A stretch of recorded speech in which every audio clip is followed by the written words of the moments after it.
Yeah, hello. It's one heck of a way to start a stream by me sneezing. Have you ever started a video and you just randomly just sneeze? That doesn't usually happen. Hello, everyone. I am the Night Watchman, and welcome to the Night Watch. I am, well, of course, the Night Watchman, as I already said myself, and this is Del Amari, Hello. and this is Mr. Merchant. Hello. And today we're going to be talking about I don't know why I called it anarchism in the working class. This is supposed to be libertarianism working class, but I was a little typo there. But anyways, we're going to be talking about libertarianism and how it relates to normal working class people, and how libertarianism is often perceived as being typical of white middle class comfortable people with access to computers and 3D printers. And we're trying to dispel that myth. So, to start off, I would like to say that, yeah, a lot of working class people tend to really be stuck in the route of going of I wouldn't say learned helplessness, but I'd say that they were conditioned to put most of their grievances into labor unions, and they weren't able to really put any personal responsibility on themselves as of late. And that there's like this certain pessimism that pervades the working class that stops them from actually helping to improve their lives. And a challenge we've all really been facing is how do we convince these people to not see the state as the only thing keeping them from falling further behind? How do we convince them that the state is not their friend? That the state is what's actively causing them to be in poverty in the first place and stopping them from truly self-actualizing as human beings. Mr. Merchant, what do you think? Well, the main issue, of course, is that they have to pay taxes whether they want to or not, which they're mostly going to anyways. So that's going to be one of the bigger issues, is saying, hey, you'll be richer and have more money if you didn't have to pay taxes.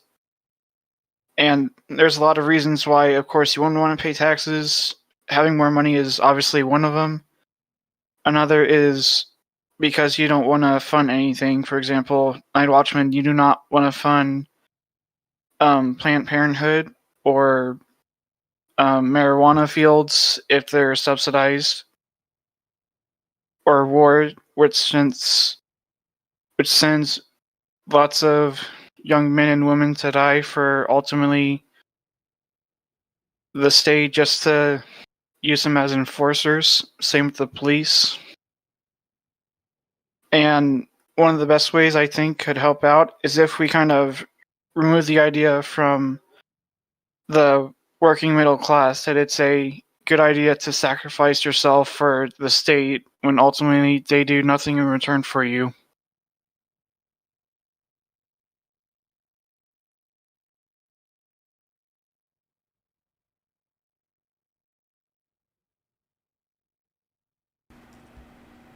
Okay, and I would agree with that. It's just that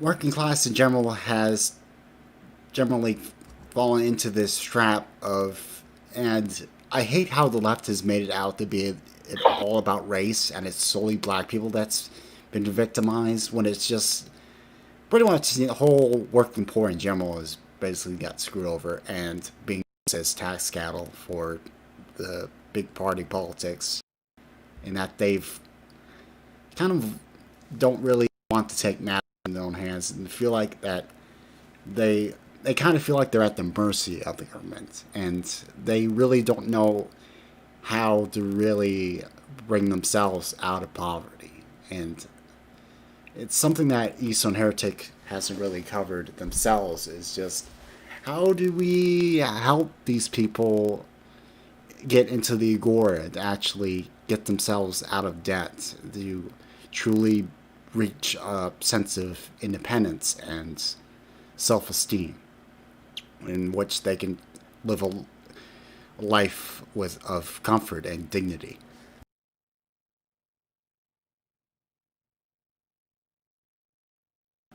Mr. Merchant, are you still there? Or I'm still here. I'm just thinking right now. oh, Cyan is posting more stuff in Discord about cognitive dissonance juice. What did you say? Like cognitive dissonance juice? Oh, it's just, yeah, that's not really nice. But anyways, like I was saying, the thing with labor unions is they're basically being co-opted entirely by the state at this point. They're basically used as arms of the state that are used to hang on, I think I hooked up this article that on the Business Insider about the real problem with labor unions and how they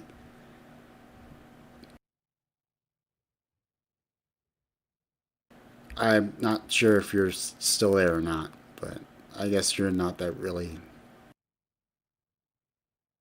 I'm here. I I'm still here. am just not very familiar with unions very much.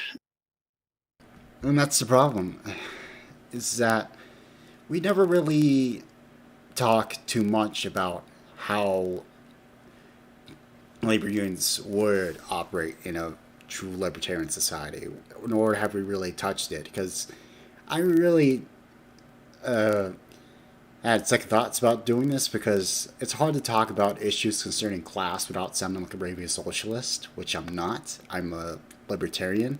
I'm a rights libertarian, but that doesn't mean I can't be concerned about the issues concerning the less well off. But it's criticism I usually have is that they don't have access to the internet like we do, or 3D printers. They still live in trailers with basic intended television. It's really hard to truly reach out to these people, and they're possibly not even watching this.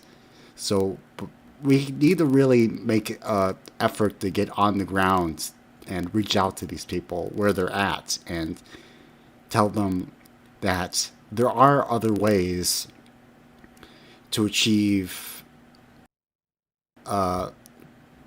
independence for yourself. This doesn't require slaving away in the white market for $12 an hour.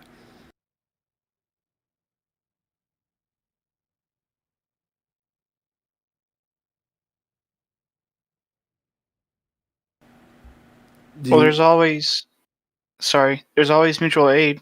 That's one way it could help.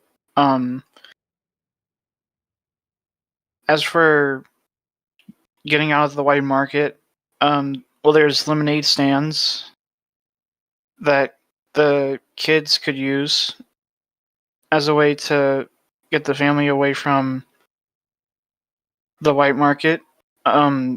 It just depends, because I can explain many different types of counter economics. It's just we have to figure out what exactly would someone want to do. Like, you can make your own charity organization where you only just like make sandwiches. You can do basically Uber, but it's not Uber, where you just pay people to carpool. There's tons of options that I could list, but I don't have the time to go in full detail on each one. So oh, hang on. Cyan is typing in the voice chat. He's saying, bro, I'm working class. Bring me on. Well, if he's working class, then yeah, we need to really bring him on here and hear him out here. So I gave him the night roll, and I'm inviting him on, and we'll see what he has to say. All right.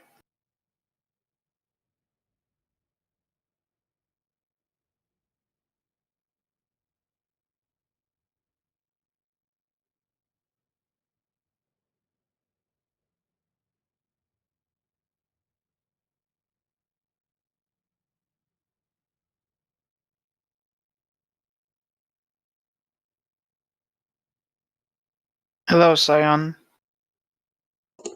Yeah, bonjour. Just give me a second. I'll just get my mic. Give me 2 seconds.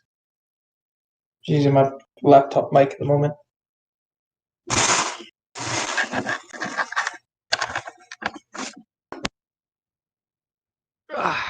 Here we go. Hello, everyone. Hello, Hello. Cyan. Everyone, I'd like to introduce you to Cyan here. He is a member. He claims to be a part of the British working class, and he would like to share with us his perspective on this. I wouldn't say I'm working class by British definitions, but I'm definitely working class by American definitions. Right. Working class here in Britain tend to be a lot poorer than working class people in America. Oh yeah. Really? Because I always thought in Britain there was a lot more. There's a lot more working class. There's a lot more middle class people in Britain. That doesn't mean that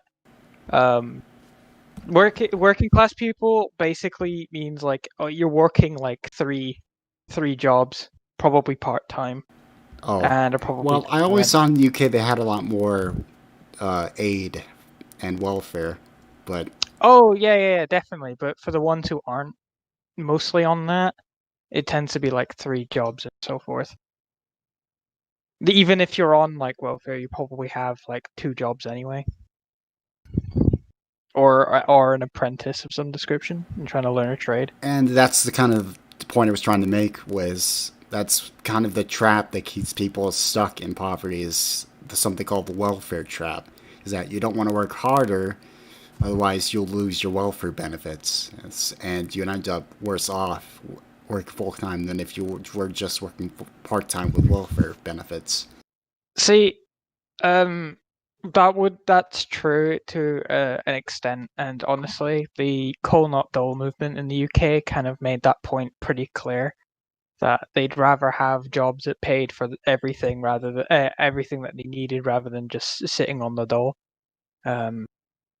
So when you get movements like that in the UK, it kind of stammers a lot of the stammers that sort of system in a lot of the time. Recently, especially with the lockdowns happening, with people being completely stuck inside and being made redundant prior to the second lockdown, get people being on welfare and kind of not doing anything. So either they go to a union hoping that they'll help them, which a lot of the time they don't. And then, so now what the government's done in the UK is they've started pushing this 6-month training thing for people who are it's under the age of 19, and they are being more lenient with apprenticeships for people above the age of like 20. So it's definitely different than how it used to work. Because they've been putting a lot of cuts in with regarding universal credit. Yeah, I know, but how exactly would we approach these people and try and convince them why they shouldn't be on welfare? Because there isn't really any way you could really do that, especially with the culture surrounding the UK at the moment, where it's kind of a requirement for a lot for people who don't get into a service job, right. which is a very select group, a select few, like qualified, so like a person with a business degree or an administrative degree, going in as a manager or a PO. Well, this is just something me or and e- Mr. Merchant have or been. even a tertiary job like IT or programmer. Like Right. these sorts of jobs are the only jobs that really are worth anything Right. nowadays. And that's the kind of what me and Mr. Merchant talked about, is starting mutual aid groups to help educate these people in skills that they would need to find better jobs. That Yeah, I don't think people would want to do that.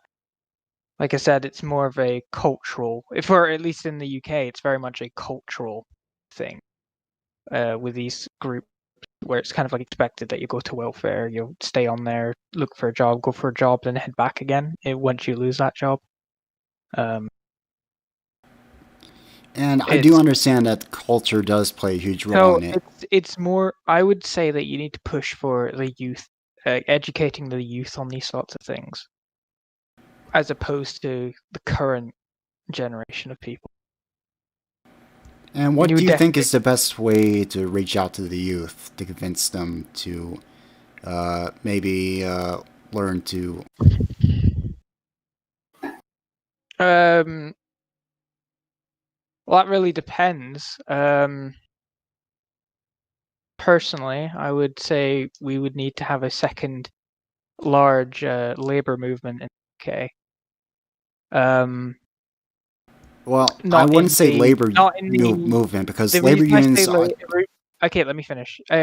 Not in the same sense as what labor unions are in the US, because they're very different. So the Call Not Dole movement and the cooperative movement are some of the main, big ones in the UK. The cooperative movement pushed for more representation of workers, granting more power to unions, and giving more power to more cooperative-based business practices. That got shut down government-wise because a world war was going on. So they would nothing that didn't go anywhere. And then you had the Call Not Dull movement, which happened during Thatcher and prior to Thatcher as well, where people were shutting down mass industry, that was getting shut down. People wanted to have their jobs back, basically. That sort of mentality would need to come back to some degree, with people demanding to have jobs. Well, that's sort of what I'm asking, a sort of to break down these divisions to reach true solidarity with the working class, because they wake up the mass of people that we need to help, wither away the state. It would need to be something like just a general radical change, like the government no longer being able to provide for them, for example. That would be a good step, because that's what caused the labor movement. A lot of the original labor movement in the first place was a lot so of it. So you're asking for a more accelerationist approach in which in the UK. That's the only where people tend to demand things. There's a radical change to some degree that's effective. So COVID, for example, this is that sort of mentality of people being locked in their houses and being fed up with it, being completely sick. And this is sort of, and I hate to what happened with the Call Not Dough movement. What happened with that? Well, industries started getting shut down and nationalized, which resulted in a huge loss of jobs in northern industries. And then cooperative movement again, similar thing. Mass loss of jobs tends to result in mass strikes. It's just what happened. Union or no union, that's probably what would happen. I know, but the problem with labor unions now is they tend to be heavily subsidized and in essence co-opted by the state. I would agree, which is why I don't think a labor union should be the one organizing these strikes. It should be a cooperative effort rather than a organized unional effort. Which is why I used the labor movements in the UK as an example. It wasn't a union movement a lot of the time. It was a get a bunch of posters and just start marching through the streets kind of. There wasn't really any organization to it. It was just everyone wanted a goal and they went for it. I know, and in fact, you can see that these hierarchical labor union organizations have actually hurt workers by not actively letting workers participate in actual union governance in many ways. And a lot of the time, especially like in the UK, and even a lot of the time, people actually have a lot of influence. Like these corporations have a lot of influence of who actually gets decided who the labor bosses are.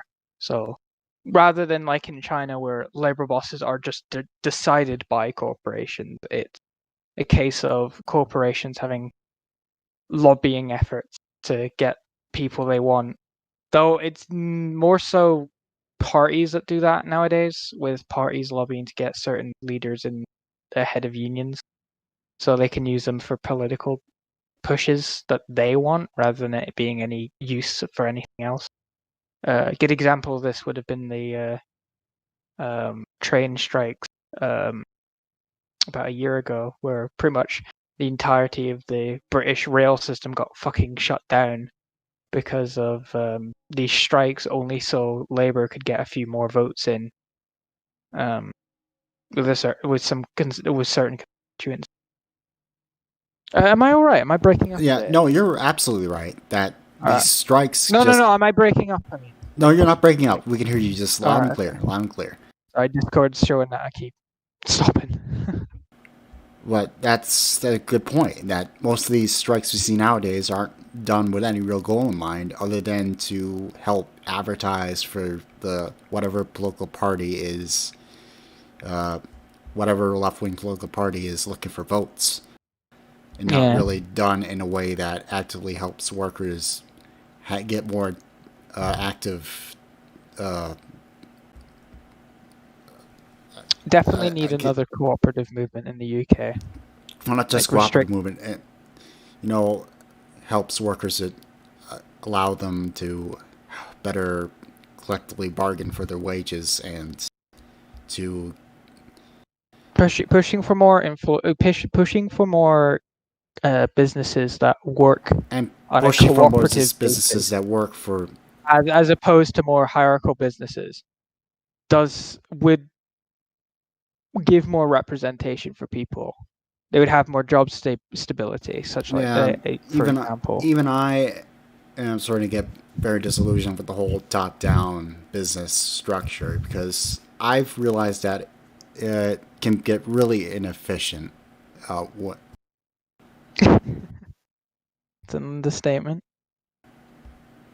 And I'm kind of moving more towards more cooperative run businesses in which everyone kind of gets an equal say and they can have more of a real control over their workplace and their wage, so they don't feel entirely alienated and depressed and just go off into the spiral of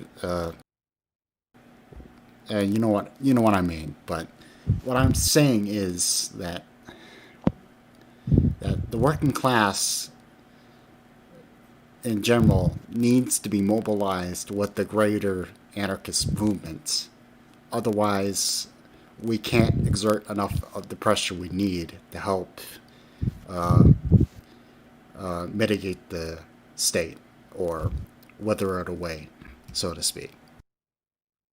Because it's a complaint I've been having is that the thing that you brought up earlier with grey markets and such, and black and such markets, and I don't think trading in those markets would make much of a difference in this regard, because that's kind of a point I'm making, is that you would just have more and more crackdowns on these sorts of things, and that's just going to grow. That's just going to play into the state getting more and more influential because they can justify it.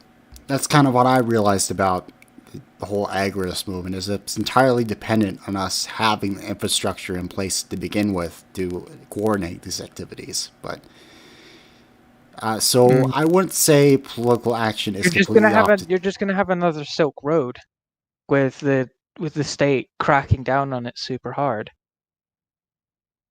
Like it's a case by the state uses its muscles, justifies it, because they were selling this thing or that thing, or this person was trying to, or hiring like an assassin. Like these sorts of justifications that it can use to grow its own influence. It's not gonna. In my mind, I don't think Agoras take that into account when coming up with their theory. It's mostly just a case of, if we destabilize the state, then the state won't exist anymore. Yeah, If you because destabilize the state, it's just going to crack down on you further. This is kind of the point I was trying to make. It's just with the working class, with us, we can exert enough, because the working class makes up the bulk of the economy and the people who work on the products and goods and services. If we can create a mass labor movement to exert enough economic pressure. You're starting to sound like a Marxist, Watchman. I'd watch what you're saying there. I know I really skirt towards Marxism, but I'm not a socialist in any way. But I am an anarchist now, so I guess the whole left and right dichotomy doesn't work anymore. And I'm willing to use any. I would have to grant you that there's definitely a difference between left anarchists and right anarchists. It's mostly when it comes to the left-right dichotomy, it's completely arbitrary regarding popular political parties. However, the split between the left and the right is a clear distinction, I'd say, especially with anarchists. So right anarchists support a more hierarchical. A good example of what that was actually told to me a few days ago was that ANCAPs have the split, right? They have the cap and the anarchist. So an anarchist, like a pure unadulterated anarchist, would oppose all authority on their person, rejection of hierarchy, etc. On all these sorts of things, and then the cap would be justifying certain forms of hierarchy. And you keep doing that, and then you get the same thing with syndicalists, where you have the syndicalist who wants to have unions being a hierarchy and a union wants an authority. And then you have the anarchist, which wants all of these authorities gone. So all anarchists have this thing where they're justifying some form of governmental structure. Like even I have this with worker technocratic councils. Like I have that as well. Difference between left and right is that one wants to have disband these sorts of things in the complete long run, and then the right wants to keep them in there to keep their ideas afloat. I don't think any hierarchical business like any traditional capitalist structure would last in an anarchist society, and if it did, it won't be off of the backs of them being anarchist. It will be them growing more and more authoritarian over time. Well, I wouldn't say. Well, I would definitely agree that corporations as they exist now would exist without the state influence and subsidies and charters and the like. Yeah, exactly. So, but I wouldn't say that there wouldn't be like small mom and pops proprietorships, but for the larger scale businesses, yes, they definitely be cooperatively run with more horizontal. Yes, the larger scale businesses would definitely be more horizontal. That's with everyone having an equal. Okay, so when it comes to cooperative, it's not. For most anarchist theorists, they understood that it wouldn't be an instant transition. So before you have this sort of transition, you need to have these movements over not over a lifetime, but several lifetimes. You need to have a platform for these organizations to organize with, until it gets to the point where it's no longer sustainable to have authority. It's no longer practical. That's what would need to be taking place is that you would need a platform to organize these sorts of things. Mutual aid only gets you so far. Well, mutual aid is a good first step to help these people get out of poverty and into a place of independence. Because from there they can no longer because when they no longer rely upon the state loses more and more of its justification for it to exist. Once we get more and more people we get off of welfare, the less and less people actively vote. Well, that's just it, isn't it? That brings you back to dialectics, because as soon as a large enough group goes to be more independent, the other group that's still supporting the status quo will grow more and more authoritarian to keep the status quo in play. Well, who is that specific so you would need group a mass. You would need a mass cultural change for that to even happen. Well, like I said, the mass culture movements start from the bottom up, and we can start by working through the bottom and slowly through the grassroots effort and slowly growing our way up. And that's how we can change the culture. I would agree with you there, but I think you're missing the point of what I'm trying to say, but I don't want to steal your stream from you. No, I don't. Sorry, I talked too much. I apologize. But yeah, I would agree that Igor's solution just really wouldn't be effective in truly smashing the state anytime soon, or thinking the state would just naturally wither away on its own. I think it would take actual mass action. I mean, most political changes throughout history took mass action through the large mass of people that they wanted change, and they got that change. And it comes in stages. It goes from feudalism to mercantilism to capitalism. And I think we're at the cusp of this new phase where we're trying to transition from this sort of we're transitioning into a sort of post-capitalist society in which we're finally rebelling against this old corporatist structure that's been dominating our whole political structure for decades and decades. And we want a system that's more horizontal and truly representative of our interests, and that could only be achieved through a society that's basically it basically exists within all a state, that the government would still be around, but it basically has little to no real influence over the lives of day-to-day lives of the people, that it just be relegated to a figurehead role. That's how I see the future. I think we've gone on a bit of a tangent here. I think we should bring it back to the topic of I know union. I'm just getting off of my take on it. Yeah. But anyways, like I'm saying, is that in order to achieve that mass movement, you need to mobilize. And I hate the fact this makes you sound like a Marxist, but you need to mobilize the working men and women behind you. Otherwise, the movement just has no fuel behind it. I'd recommend, for if you have time, to give the platform a good read. It's what I'd say is a alternative to a lot of left-wing organizational movements.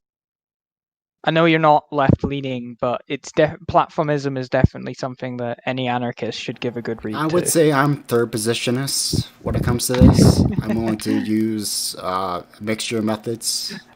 Based mutualist night Watchman. Is that how this is going? Well, I guess you could say Gavi kind of got to me on that point, but no, you can't have Gavi turning you syndicalist. No. That's heresy. Syndicalism is heresy. I know. But mutualism, I wouldn't say mutualism, but anyway, but I'm willing to acknowledge that that proprietorships can coexist with co-ops, and that You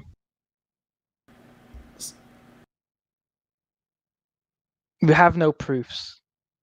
Watch.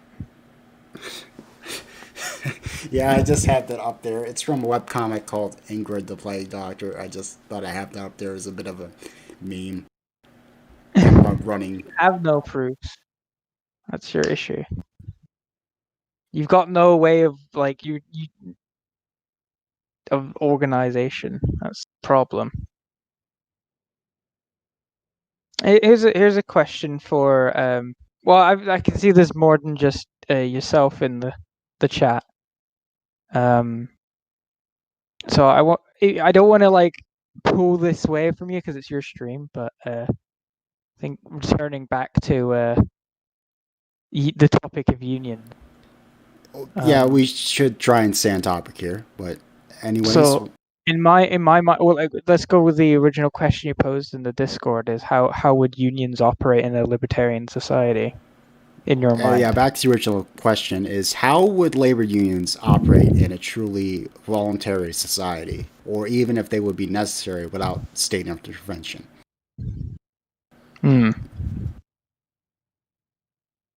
So go on. How would you see it?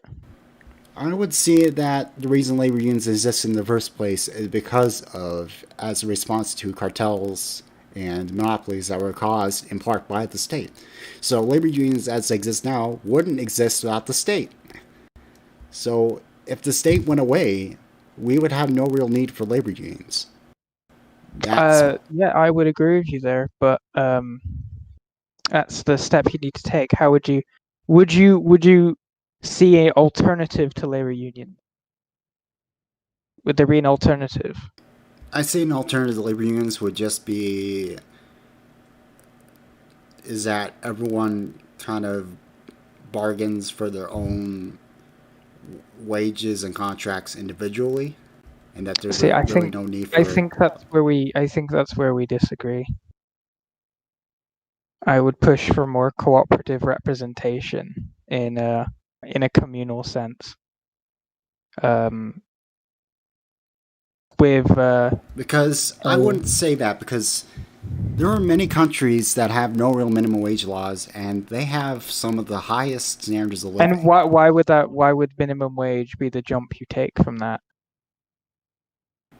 Because if you take the actual labor theory of value, that being developed by Adam Smith, labor theory of value. Oh, please. Value let me finish. I'm not gonna spout Marxist crap at you.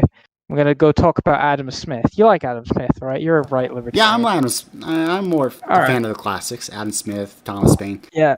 So let's go to the labor theory of value when it comes to that. With labor being the original purchase that takes place. All wages is just the purchase of labor that is put into place. And when you put a wage in place, or the cost of making something, that's just it. It's a temporary purchase of an original thing that comes into place. So when you go and talk about how cooperatives would do wages, is you'd have them do the job, and you'd pay them the exact value of what it would cost for them to do the job with interest. And then you'd have the business itself sell it with a profit based on the value of the object in question, which would be based on a lot of scarcity and market influences. However, when it comes to individual like workers and jobs and such, it is just a case of the labor theory of value. And the value of each worker's job changes, and that's what makes the difference, really, on who you hire. In my mind, at least. Right. So yeah, there would be no minimum wage in a truly socialist society, because you wouldn't need one. You would just be paid for what you did.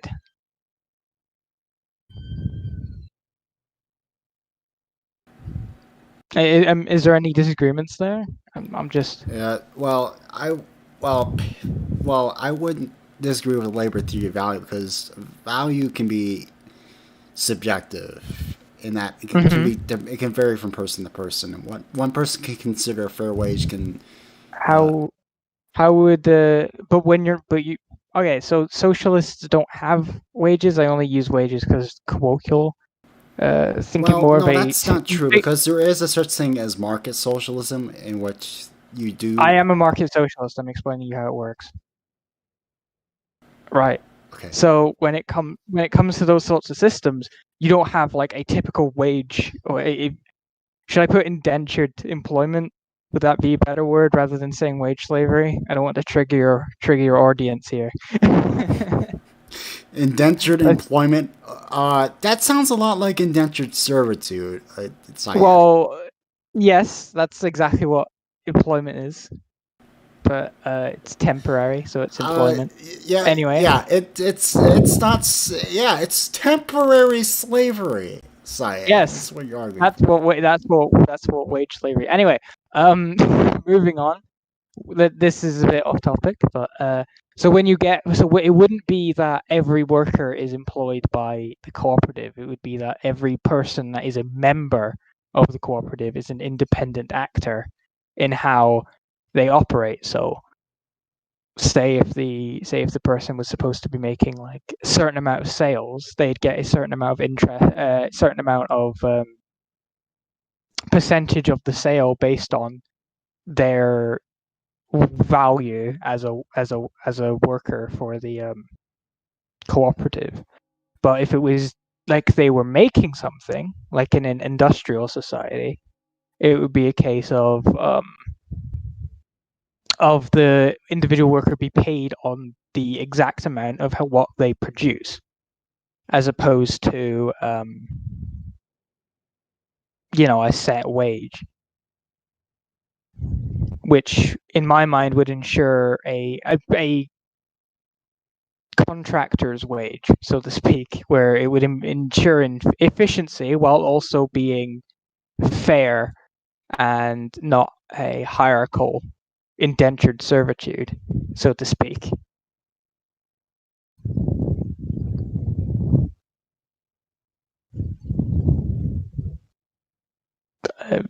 I'm not.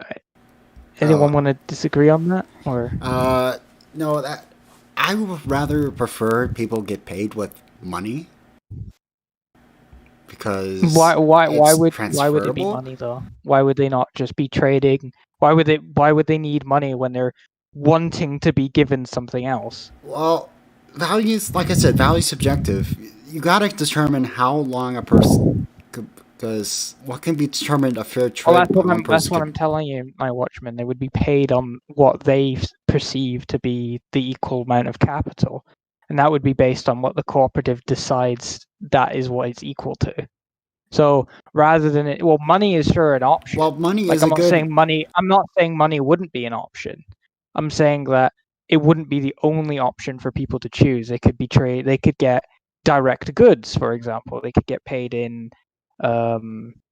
Say they could work and get a certain amount of capital based on like housing, for example, or wouldn't that require central planning to determine all that? That's not what central planning operates, but cooperatives tend to communal cooperatives tend to operate in that fashion. Yes, where they have their own housing for their workers, and workers can either rent them based on the capital that they've accrued based on their employment, or they can deduct some of their wages to stay there rent-free, so to speak.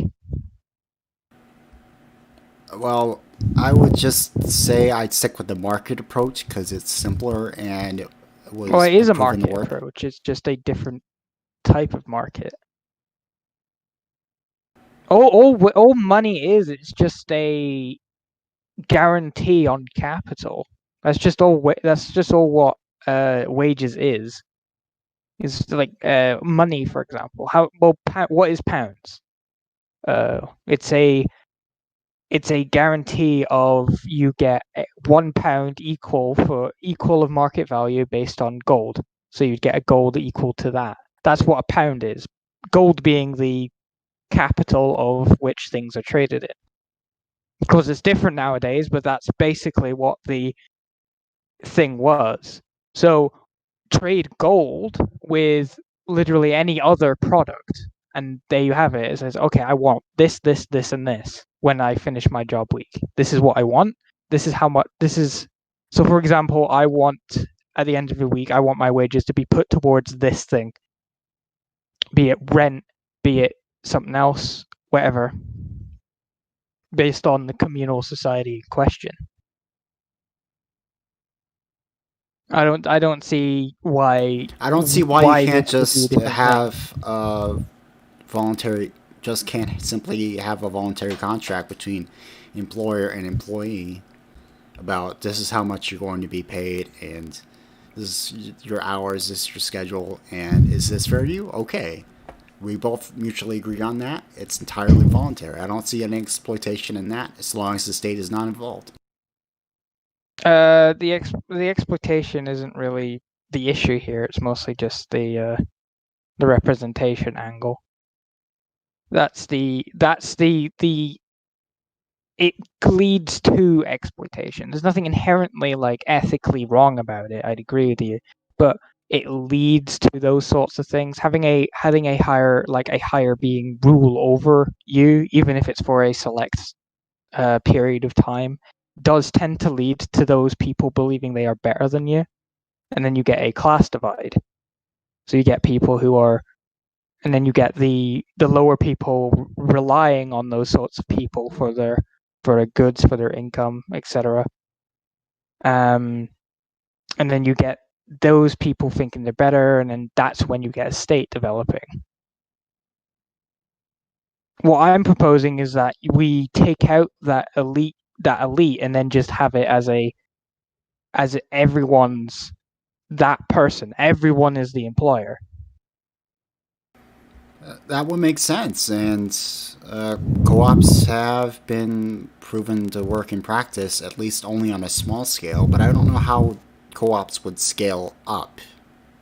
Well, you just have to look at the cooperative in the UK to see a prime example of that. Cooperative is a massive corporation in the UK. Hell, it's the leader of what the European Cooperative Group, which has almost 200 individual business members of similar corporation class businesses, such as Nestle, not Nestle, the coffee company, Nestle, the corner shop. They run several like corner shops and stuff. It's a different like they're spelt differently. I don't even know if they're pronounced it. They're spelt like similarly, but I don't know if they're like pronounced the same. I could be wrong.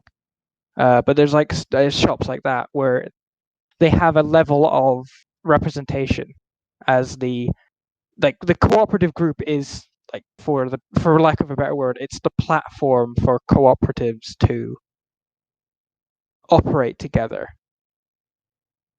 They mutually decide to have a set of regulations put in place for them to operate, and they mutually agree to do that.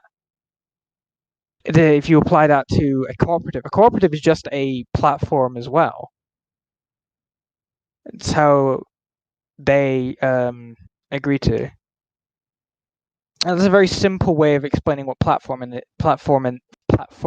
is. It's not entirely accurate, but it's good. It's useful for the purposes without going into a 40-minute rant about what platformism is.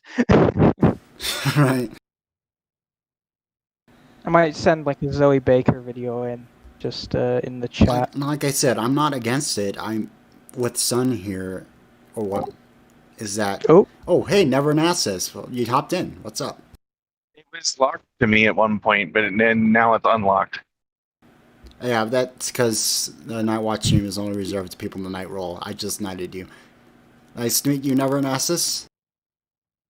Well, I've never met them though. Oh, this is Never Nassus. He's one of the newer members on our server. He kind of found me completely by accident. It's a goddamn furry. only technically. I'm not one of the persona fursuit. Like it's part of my identity furries. I'm more like these characters and things that provide interesting opportunities to tell stories from a writer's perspective.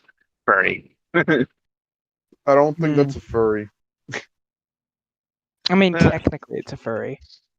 Not to get totally off topic, but according to the furries that I know, they define a furry as anyone who shows an interest in anthropomorphic art Really? or characters or stories or anything. That's very iffy. Or should I say yiffy? Gosh, They have like a oh, weird gosh. reverse gatekeeping where they just grab anyone they can. Yeah, I haven't said a word. in a while. Somehow that seems like how socialists operate. To be honest, You know, honestly, about our conversation, I have no idea what my take on all this is. I have a bunch of opinions. So that's probably why I didn't. So that's probably union's why I bad. didn't really Replace say with much. co-op. Union bad. Co-op good. Even I don't even know what that means. I have to go back to when we were talking about unions and what would the libertarian unions look like. And I think They that wouldn't. Is the answer to that question? They wouldn't look like anything. well, I think if you had see now I'm a monarchist libertarian, though I lean right of some monarchists, and I would argue that the state really has no business in the union, whether it exists or not, and so the existence of them in the private sense is ultimately inevitable. In the public sense, they should be outright abolished because it allows the public union members to end run the political system in order to gain resources for themselves. But in the problem, just fast forwarding through the whole conversation of the problem you have with modern unions, of course, other than the fact that they're often an arm of some political movement, is that they are essentially creating their own subclass within the workers. Like when you looked at the auto union strikes, they're essentially demanding more resources for existing union members, but then making it more difficult for people to get into the union in the first place. And I think that'll ultimately their downfall, but it'll probably get a lot worse before it gets better. That's the issue with unions nowadays. Is they're very much a hard, like they've in a lot of sense replaced what the original like. I know you're probably like you're gonna start hissing at me when I say this, but they've kind of replaced the union boss has become like the capitalist of the union, where they don't really care about their employees, so to speak, but they want this sort of political elite. But it sounds better than what they actually are. Political unions are just leeches. They're just leeches. The way that I would say in the colloquial sense, the way that people use the word capitalist, that I would agree. But I would say I just wouldn't use the term capitalist if I was trying to be accurate. I would say that the unions essentially have supplanted the purpose for their own, or subverted the purpose for their own existence. They've lived long enough.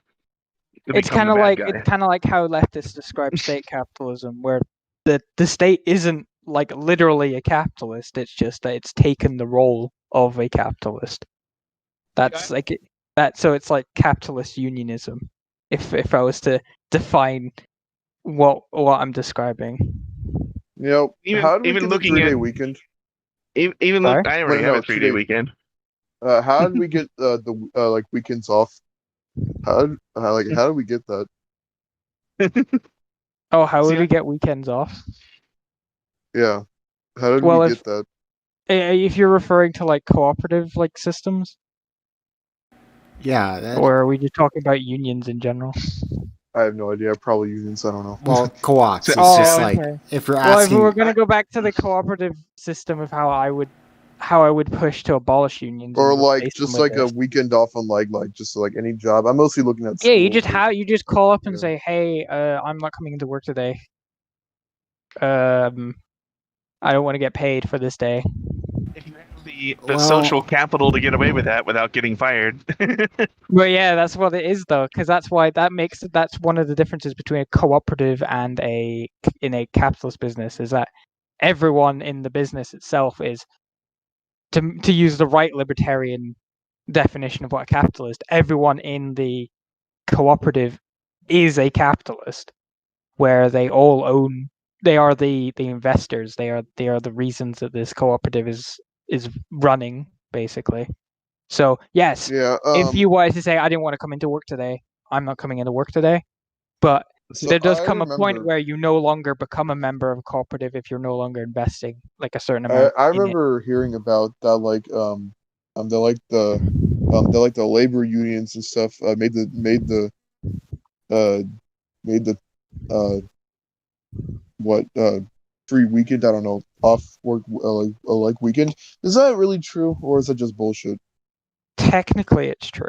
Unions were the first union groups back when they were actually like a positive force when it came to working class people. Were the first people to push for a 5-day work week. Yes. You have to remember that before even the union movement, there were the protests and riots literally known as the punch clock rebellion, when companies started implementing the idea of working hours, and people actually were very upset about that because I almost can't believe I almost can't even believe that like I'm even asking this, but what's a labor union? What's a labor union? Yeah. That's a fucking very good question. I don't think anyone knows what a labor union is nowadays, if I'm going to be honest with you. Wait, what? Wait, what? Really? Completely depends who you're asking. and it is when I workers don't know. at a company It's when get workers together. do stuff. It's when workers do stuff. That's what a So union it's, is. so it's just a group of workers that just do stuff. Well, Yeah. so So unions are it's a typically job. Okay, so Or- a union okay. is basically it's an organization that has employees and they manage this stuff and they have like a basic hierarchy on how they're managed. In theory, if you ask a syndicalist, they're supposed to be democratically managed, though that's not often the case. You'll have the CEO, like the union boss, saying, "All right." They basically, most unions operate on a hierarchical basis. So say, "Hey, we need a protest here because we have clients that want us to. We have so many clients that are having an issue with this." Usually, their purpose is that you become a member of a union, and this is the more like individual basis rather than strikes and stuff. If you're in like trouble with with the company in question, they'll often represent you. They're kind of like corporate lawyers. So if you have like a sit down with your boss, for example, have you ever had like where you've gone into the back room and had a sit down with your boss, and they say, okay, we're doing an internal investigation because we think you're underperforming or something. So are unions good? It depends. That's the whole part of the whole debate. I would Yeah, say that's kind of the point we're kind of asking- getting at. Yeah. if you're asking the very basic question of what is a union, in essence, it's when workers get together to bargain against their employee for what they believe is Yeah. fair and just compensation. Now, They're in the supposed to 20th represent century or people, yeah. 21st century, the union is, as he describes, a separate entity that exists legally within the system that we occupy, who has its own internal structures and will often do things like organize protests, hire lawyers, fight lawsuits, evaluate work independently from the employer itself, Yeah. and still participate in that collective bargaining agreement. Yeah, if you're like say a new worker, like for me, for example, I'm 19, I'm new to getting employment and such.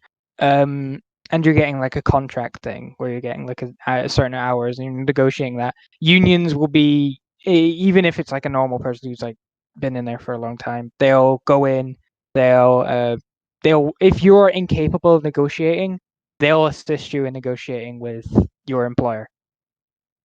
That's the theory behind it, but that's not how business works. That's not how mafia works in the 21st century. So That also So- brings up a good point Well- that there's separate kinds of unions.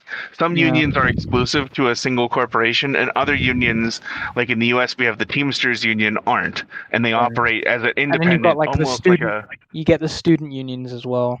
Fucking student. Yeah. I hate student unions. They're like literally the fucking. They are leeches. Student unions. Yeah, student unions. They're fucking leeches.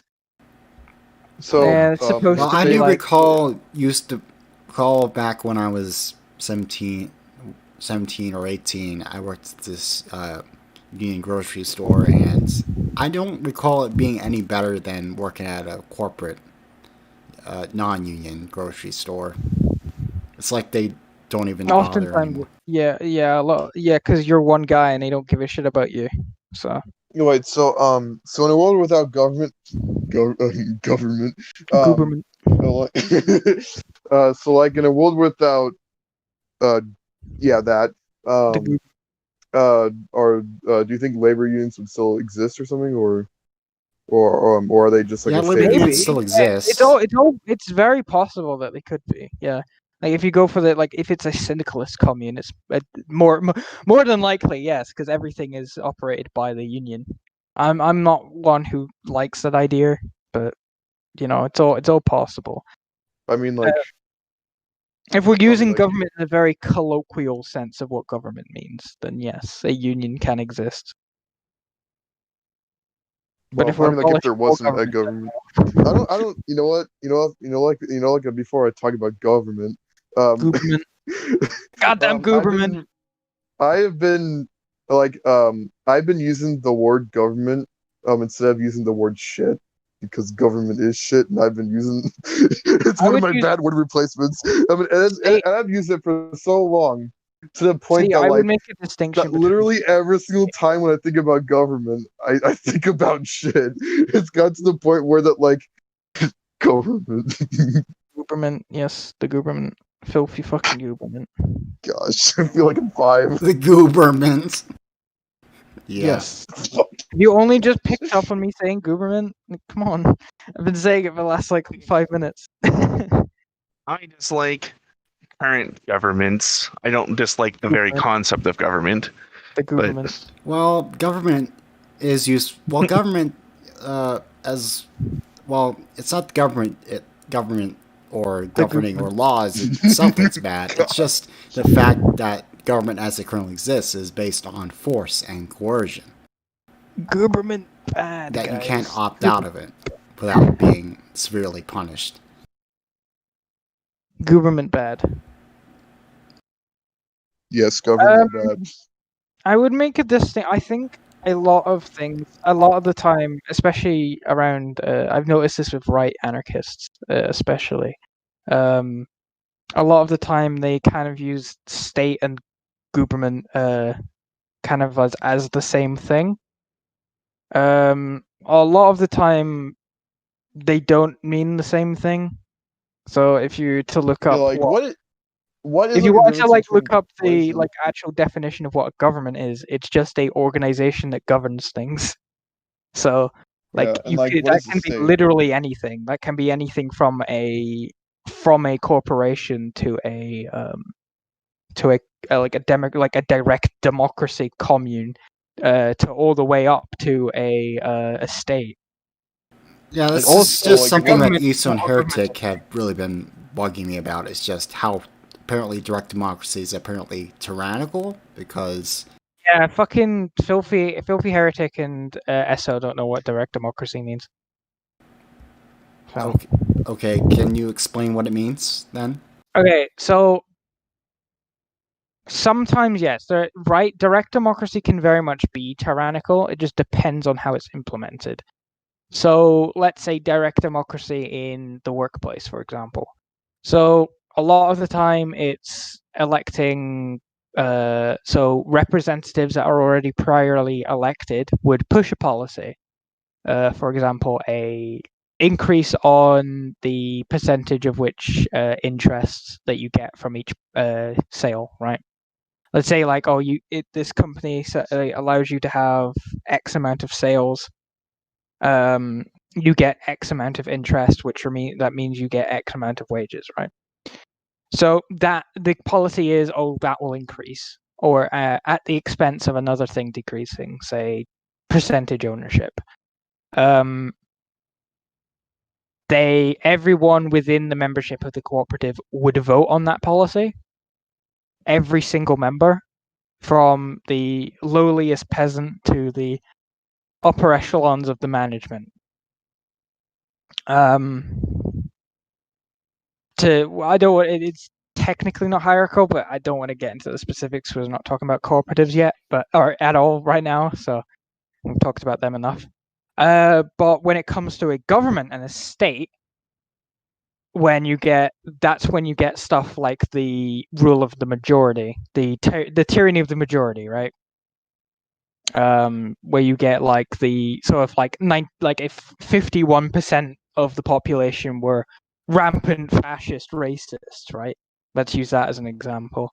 Then the other 49% would probably be executed after after that election, right? Let's say. Yeah, I think the criticism.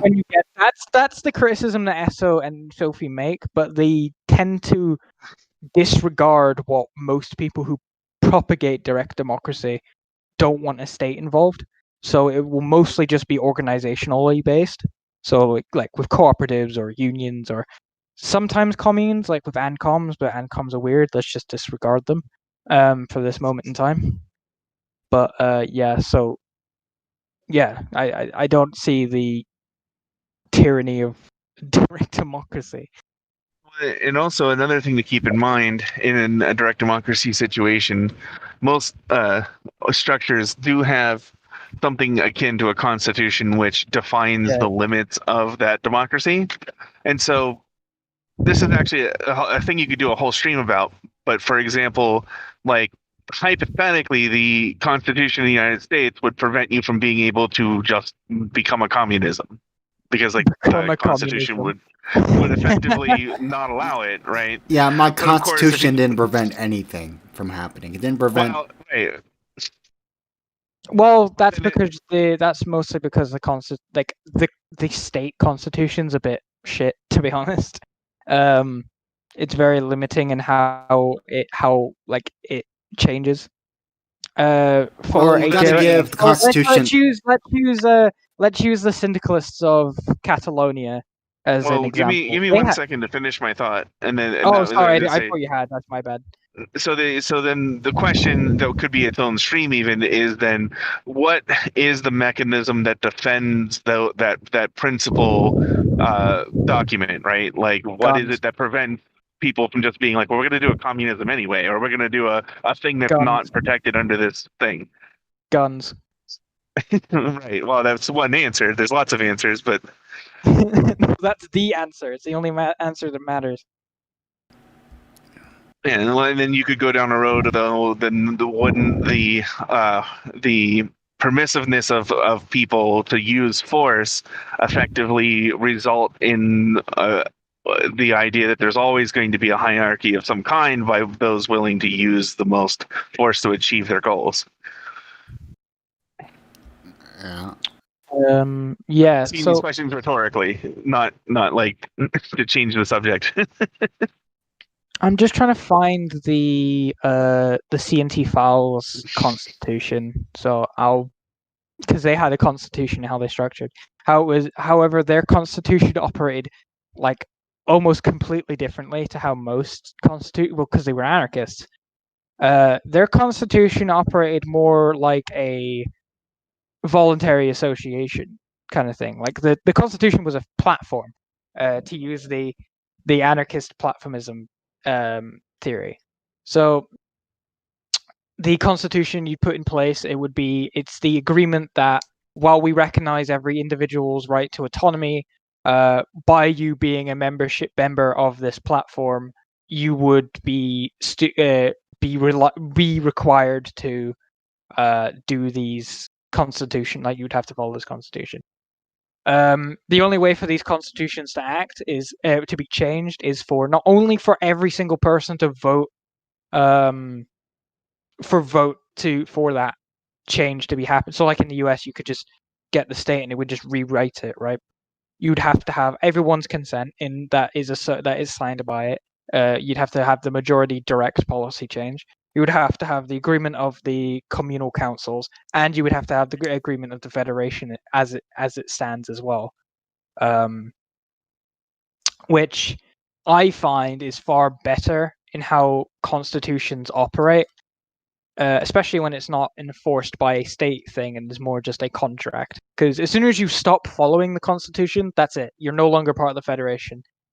Like you can just leave at any time. It's just a case of walking in and out of it. Well, don't you mean more? That would be more along the lines of a confederacy. But I guess you don't want to use that term because No. That's very accurate. Yeah, confederacy would probably be accurate. Yeah.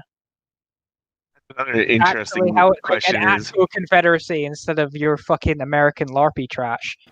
Yeah. What do you guys think about Joe Biden?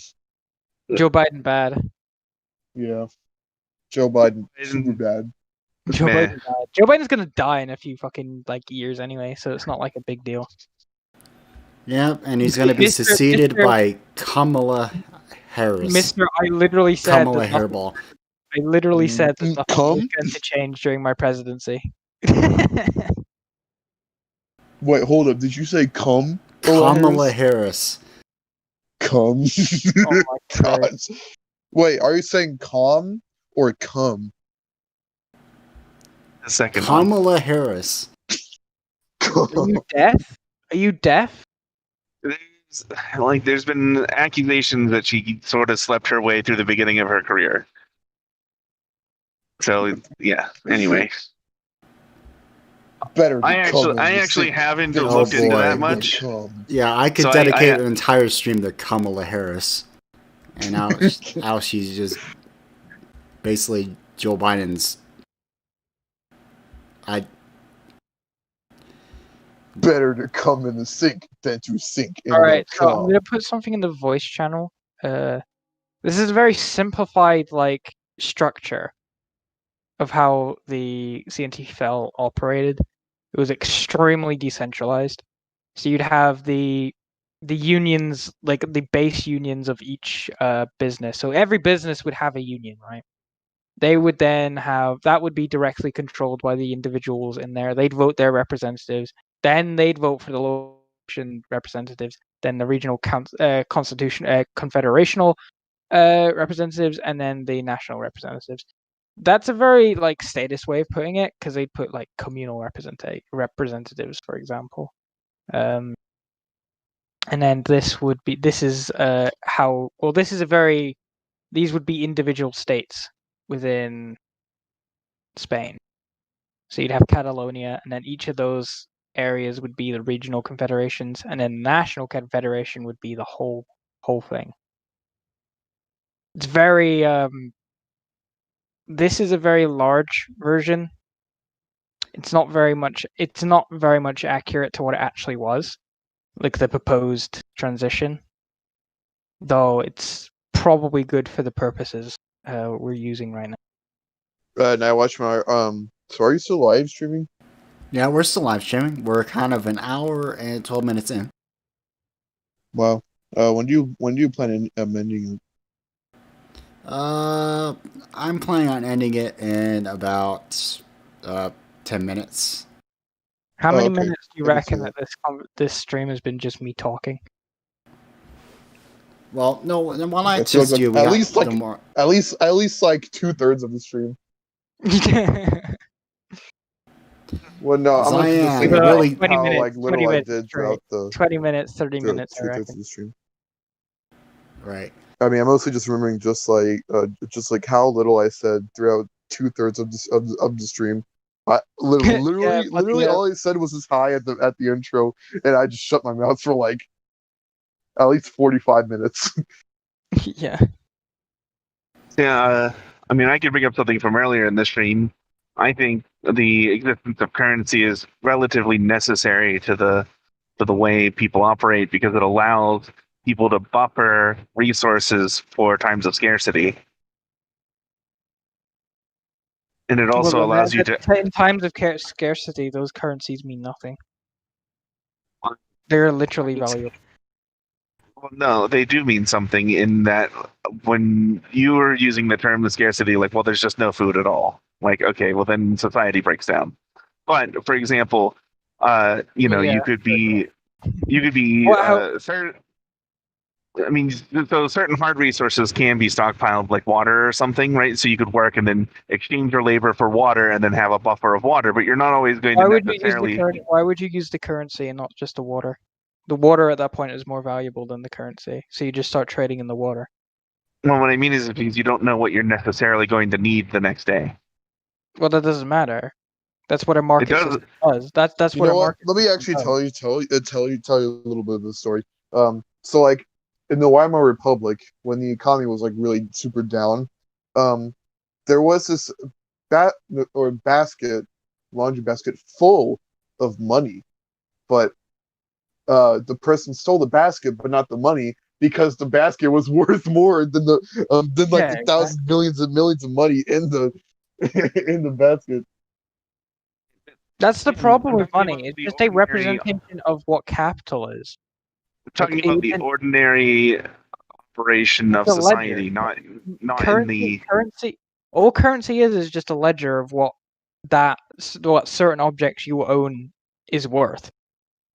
It doesn't necessarily need to be like you don't need a physical thing for you to still trade. You can still trade and barter with individual objects.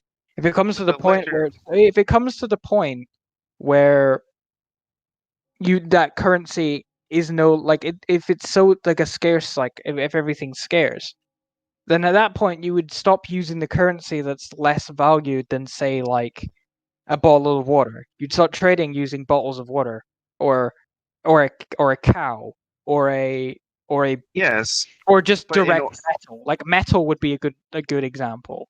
Like but in ordinary, in less extreme, more ordinary times, you wouldn't want to use the hard resource, because like what would happen if Jeff Bezos had his entire value of money in cattle? There just wouldn't be cows. Like you wouldn't be able to get a hamburger.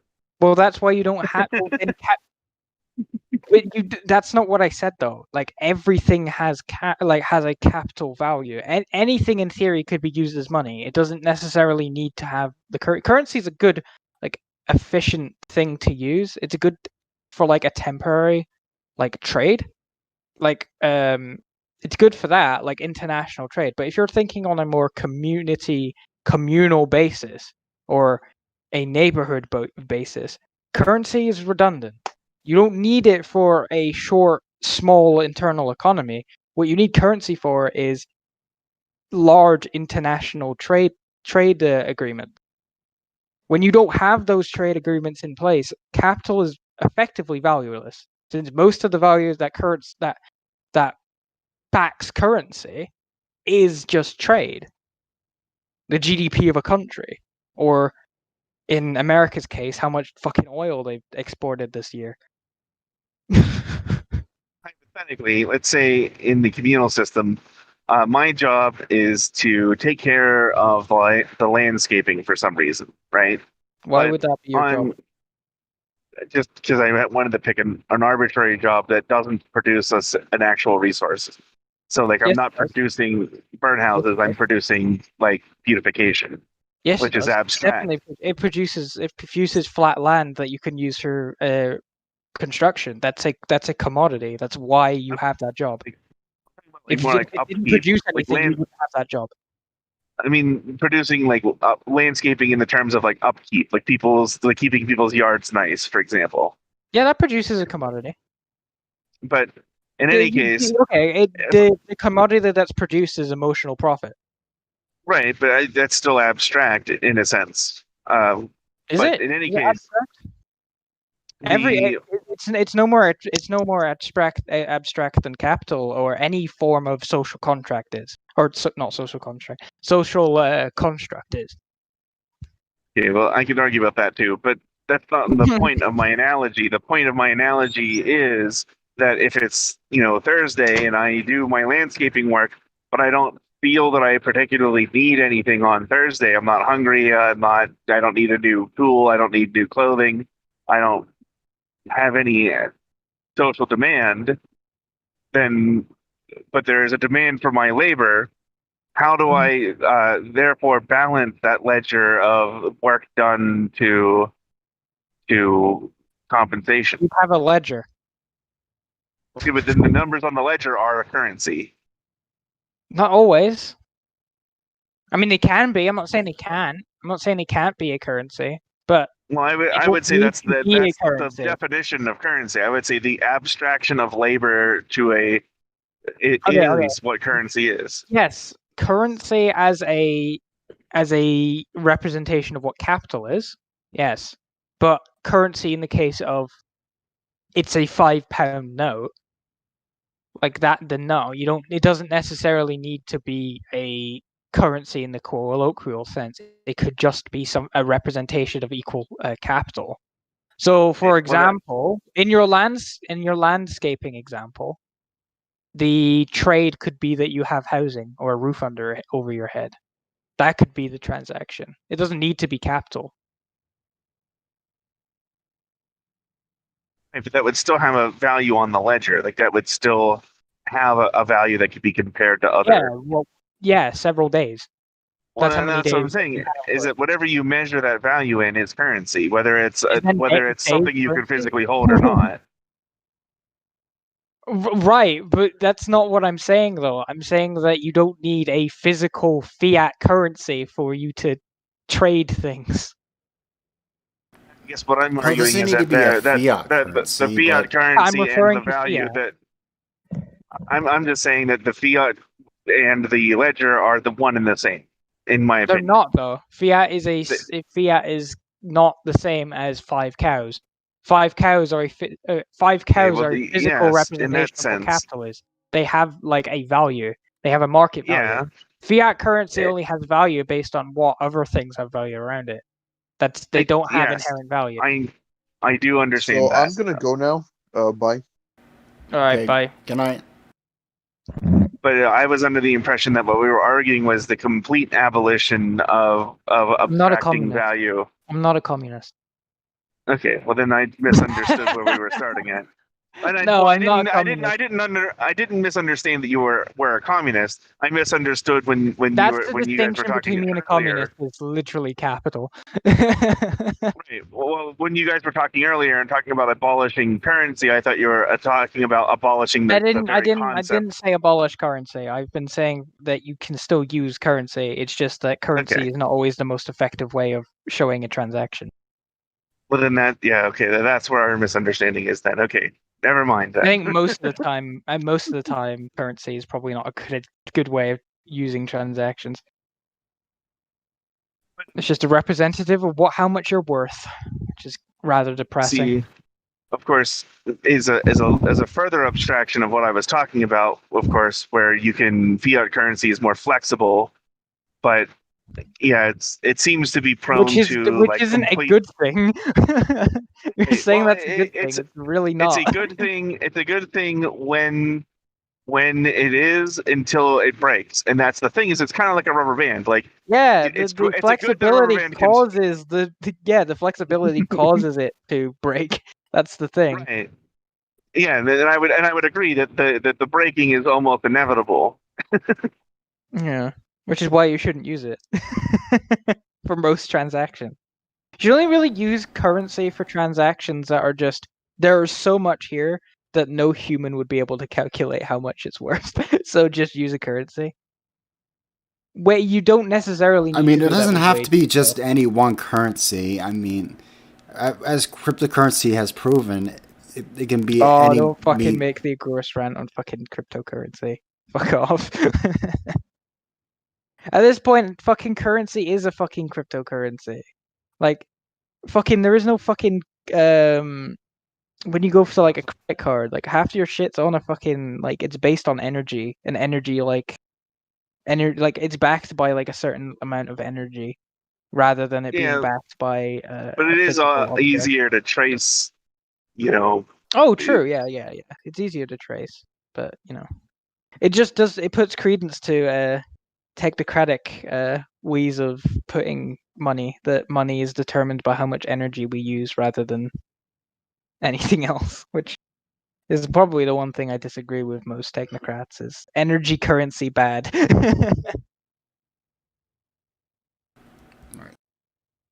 Mm. Anyway, Wait, so are you a market socialist or a technocrat? Because those are two I'm both. different.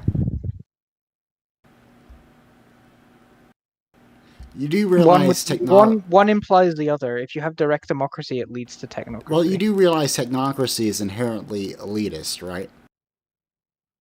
No, it's inherently meritocratic. You don't need to be an elitist to believe in technocracy. You can believe in merit and be a technocrat. I know, but this is the argument that me, us, and Hertek have been having. It's just, well, how do you define an expert in their field? It's based on complete arbitration, an arbitrary distinction.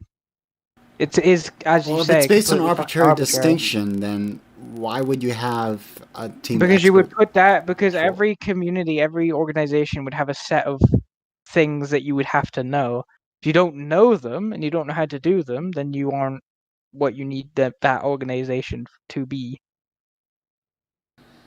Well, I think we're getting a bit off topic, and we continue that conversation in the general chat. But next stream, technocracy and anarchy. Next stream, technocracy and anarchism. That's right. Yeah. Yeah. But anyways, just in closing, in closing, I would say that that we should try and move libertarianism beyond the perception of just being a purely middle class movement. We have to really create. It never has been a middle class movement. It has been a working class movement for the longest time. Libertarianism. Well, I think libertarianism in the U.S. has primarily found its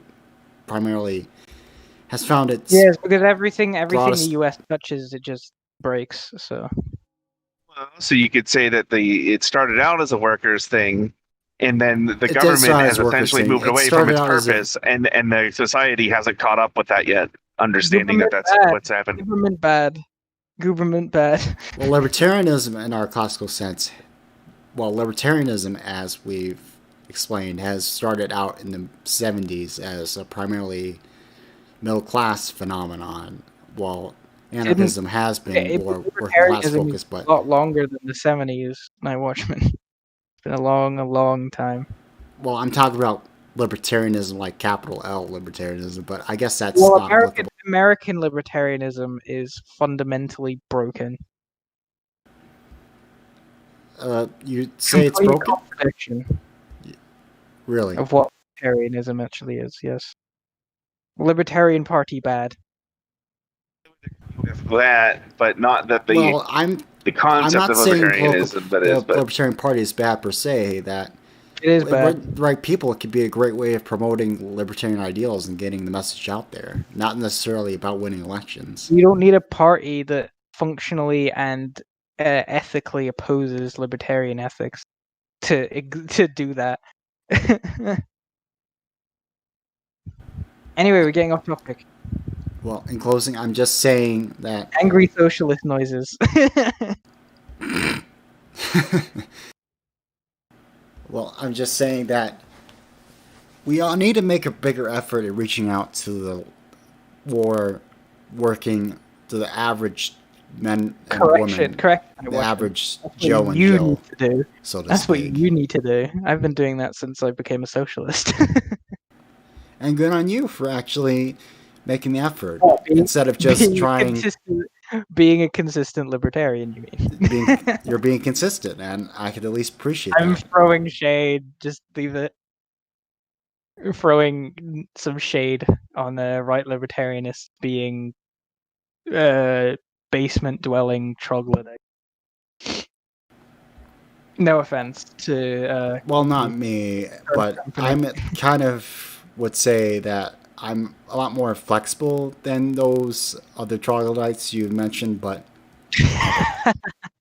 I mean, to be fair, it's quite accurate to call them troglodytes, given what a troglodyte actually is. I haven't heard the term. Is that some sort of prehistoric sea creature? No. Troglodyte means someone completely stuck in their ways and refusing to change. Oh yeah, that perfectly describes most right libertarians. Yeah. But is that To be you fair, have there to are be willing left-wing to. troglodytes as Yeah, well. I'm not saying I'm there isn't, definitely but not that. I'm willing to evolve and change my you can beliefs. evolve from a troglodyte to a metadite, Oh Metadata. God. an anti-troglodyte. Nice. I have to give you props, Night Watchman. You're probably not a troglodyte, given how much you've changed in the last year, or 2 years actually. I'm surprisingly flexible, and I'm willing to. Not necessarily a good thing as we played out, but you know. Well, I know. Never asked us any closing thoughts. Yeah, I guess my closing thought would be I agree with the sentiment that the Libertarian Party has essentially been overrun by ANCAPs at this point, and that And not they bad. think that they can make more political hay out of being extreme than being pragmatic, which has led to their relegation as a footnote rather than being something actually useful in politics. Implying that the Libertarian Party was ever useful in politics. Interesting take there. And when you try and confront libertarian on pragmatism, they go into this very wishy-washy, sophistic rant about just what is pragmatism anyway. Well, it's just That is a doing good what's most question. practical. Now, That's Watchman, what is pragmatism? It's just doing what's most expedient and practical towards achieving your goals. It's technocratic, my dude. Anyway, efficiency. Everything must be like you must like do X amount of things just so you can get 0.00% efficiency on how much you mine iron. Anyway. It's crypto. Cyan, any closing thoughts? Anarcho-technocracy is just Factorio, but in real life. Factorial. Yeah, I haven't heard about that game. I might need to check it out. But anyways, thanks for watching, everyone, and stay tuned for next week.